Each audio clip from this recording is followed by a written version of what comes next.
Olá, meus amores, bom dia, tudo bem com vocês? Gente, na nossa aula de história de hoje, nós vamos falar sobre dois assuntos, tá certo?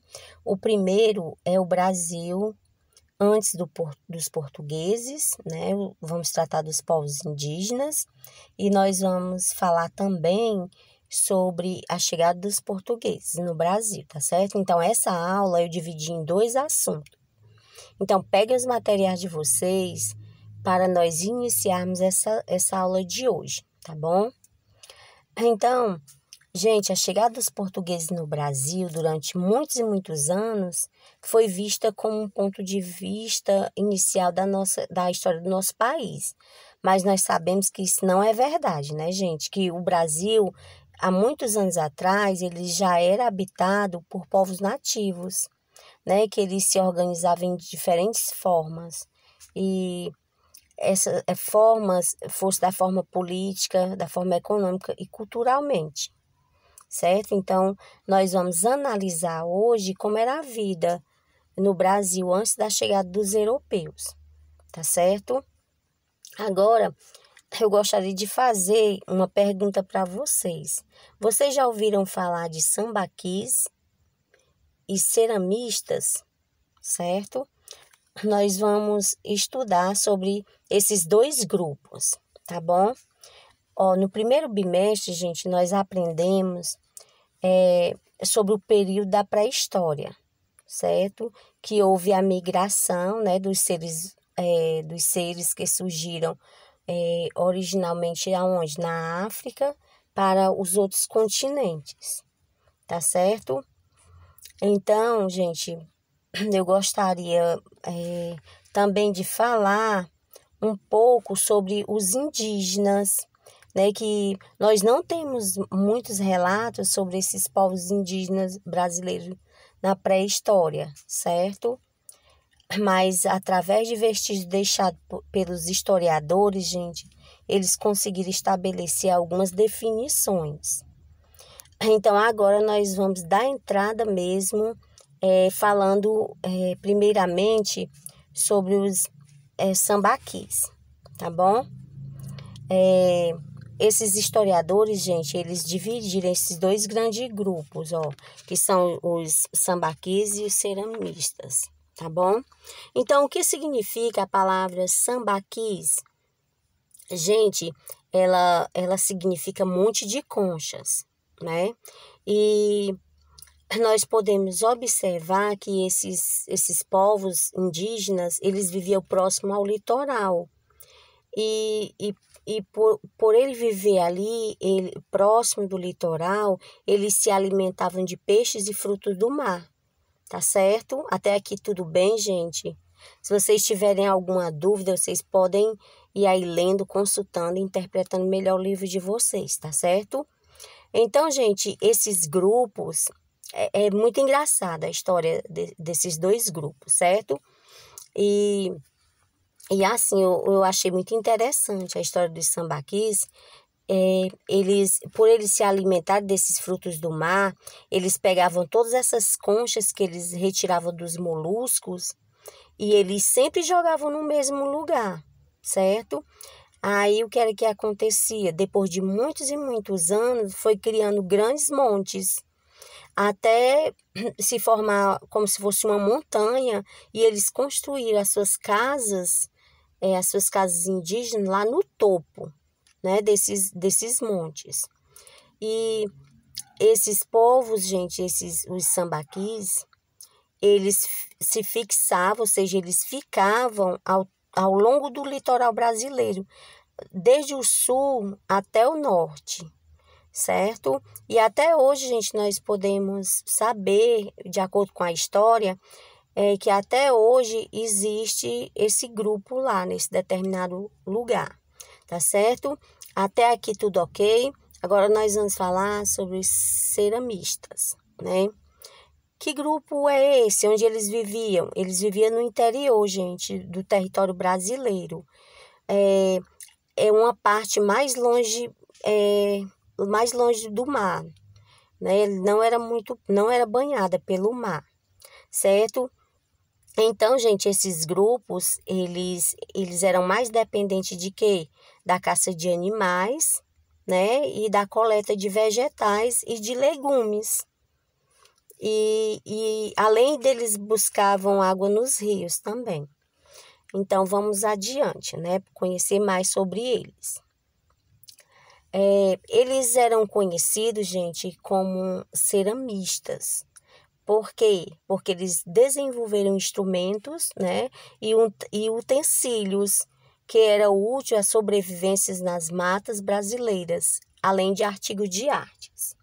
Então, dentre todas essas peças, tudo que eles faziam, nesses utensílios, o que nós podemos destacar são os vasos de cerâmicas. Por quê? Porque eles podiam servir, gente, era para o transporte de água dos rios até as suas casas, tá certo?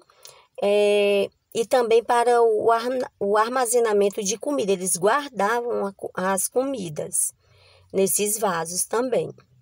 Então, gente, os principais povos indígenas ceramistas, eles viviam na região norte do Brasil, que fica próximo ao rio Amazonas, tá certo? Agora nós vamos passar para as tribos indígenas brasileiras.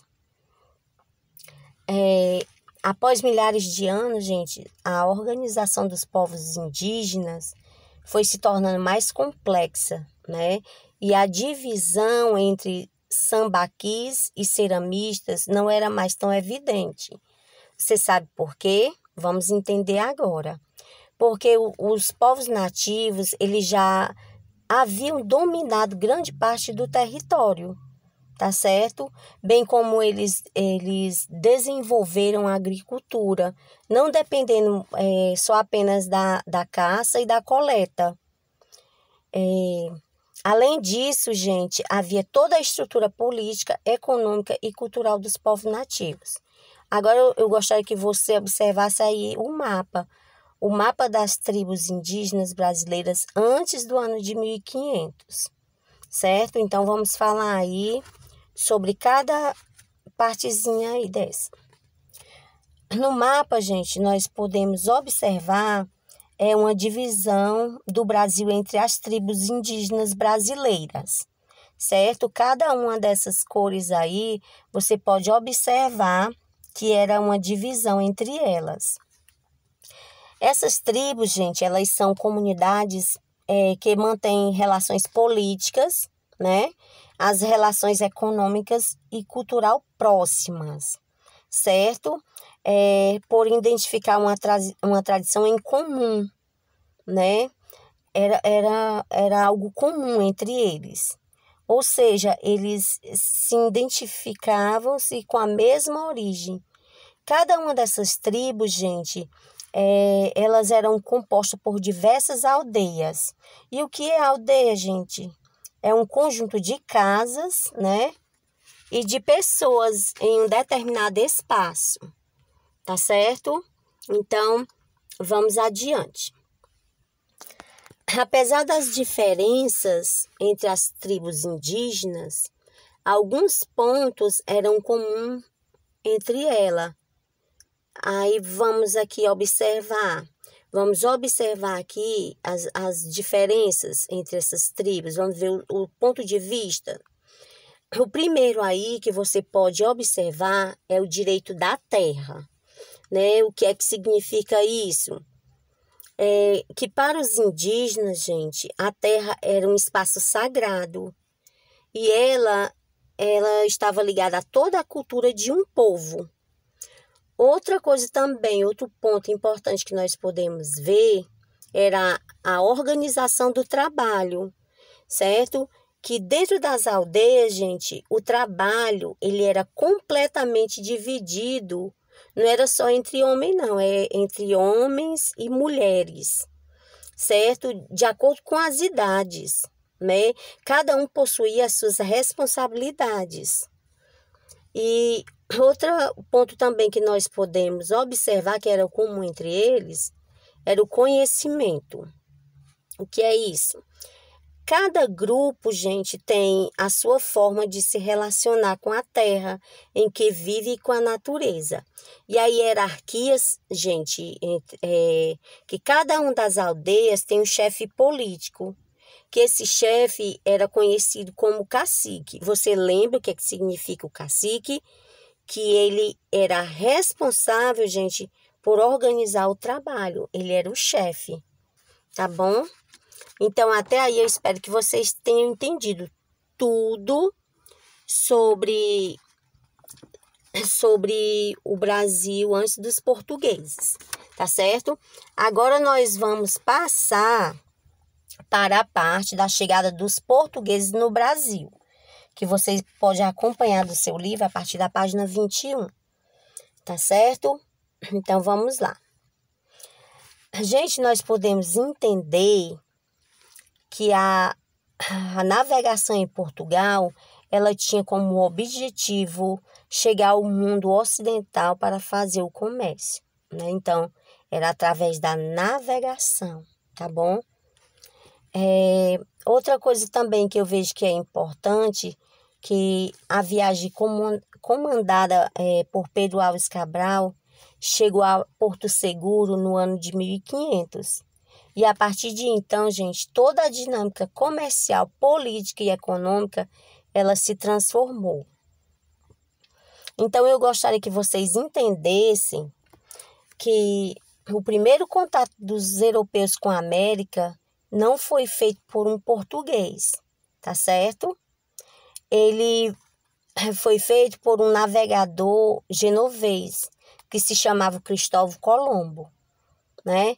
Que foi no ano de 1492, e sobre o financiamento de um rei espanhol, tá bom? Então, a expedição de Cristóvão Colombo, gente, ela seguia os mesmos objetivos dos portugueses, que era de chegar às Índias, tá certo? E Colombo, gente, ele decidiu navegar em direção ao Ocidente, já que acreditava que a Terra era redonda, né? Enquanto os portugueses, eles já navegavam em direção ao Sul, para encontrar a África, tá certo? Então, nós vamos aqui dar mais um detalhamento melhor sobre a história. Então, você pode observar que, apesar do Tratado de Tordesilhas ter sido assinado em 1494, os portugueses demoraram para avançar sobre as terras que eles consideravam suas no continente americano, tá certo? Você sabe o que é o Tratado de Tordesilhas? É uma linha que divide as terras encontradas, tá certo? Então, isso, gente, só aconteceu depois de 1488, né? Vasco da Gama chegou às Índias, contornando a África, certo? Garantindo um alto lucro para o rei português. Então, o principal objetivo português, gente, no século XV, ele decidiu olhar em direção às Américas, tá certo? Assim, ele organizou uma expedição composta por 13 caravelas, você pode observar aí, né? Por 13 embarcações e com dezenas de canhões, e cerca de 1.500 pessoas, incluindo entre essas pessoas, especialistas, né, na navegação, que era muito importante, escrivãos, cartógrafos, padres e soldados, né? Todos eles estavam liderados por Pedro Álvares Cabral, tá certo? Que tinha a ordem do rei de chegar até as Índias, tá certo, gente? Até aqui, tudo ok? Então, outra coisa que eu gostaria também de falar para vocês é que no dia 9 de março de 1500, gente, as embarcações, elas saíram de Lisboa, em uma região que não era conhecida por aqueles navegantes. Então, eles encontraram o Brasil, né? Assim, no dia 22 de 1500, Pedro Álvares de Cabral, gente, e sua esquadra, trouxeram os portugueses para um território desconhecido, que foi batizado por Ilha de Veracruz, tá certo? Então, eu espero que até aqui vocês tenham entendido, gente, e que vocês possam estudar mais e melhor no livro de vocês, e que Deus abençoe a vida de cada um de vocês.